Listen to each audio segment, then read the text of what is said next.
সন্ত্রাসীর গুলিতে আহত হয়ে জীবন মৃত্যুর সন্ধিক্ষণে ইনকিলাব মঞ্চের আহ্বায়ক ও ঢাকা ৮ আসনের সম্ভাব্য স্বতন্ত্র প্রার্থী উসমান হাদি।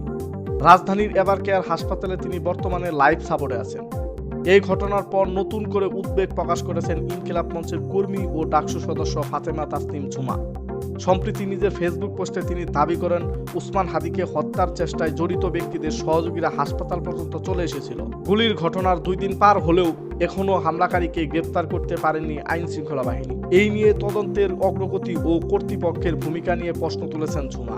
তিনি বলেন, যে আসামি ইতিমধ্যে একবার গ্রেপ্তার হয়েছিল তার সব তথ্য আইন শৃঙ্খলা বাহিনীর কাছে থাকার কথা। তারপরও তাকে চিহ্নিত বা আটক করতে না পারা আমাদের কাছে বিশ্বাসযোগ্য মনে হচ্ছে না।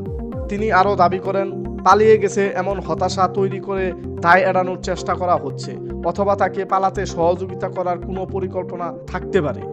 ফাতেমা তাসনিম ঝুমার অভিযোগ অনুযায়ী এই হামলা কোনো একক ব্যক্তির কাজ নয়। তিনি বলেন, এটা একজনের প্ল্যান বা একজনের এক্সিকিউশন নয়, পুরো একটি সিন্ডিকেট জড়িত যারা এখনো সক্রিয়। এমনকি খুনিদের সহযোগীরা হাসপাতালে এসেছিল বলেও আমাদের কাছে তথ্য আছে। তিনি আরো বলেন, উসমান হাদি সংশ্লিষ্ট সবার নিরাপত্তা জোরদার দাবি জানান। তার কথায়, আমরা পুরো সিন্ডিকেটকে জীবিত গ্রেপ্তার দেখতে চাই।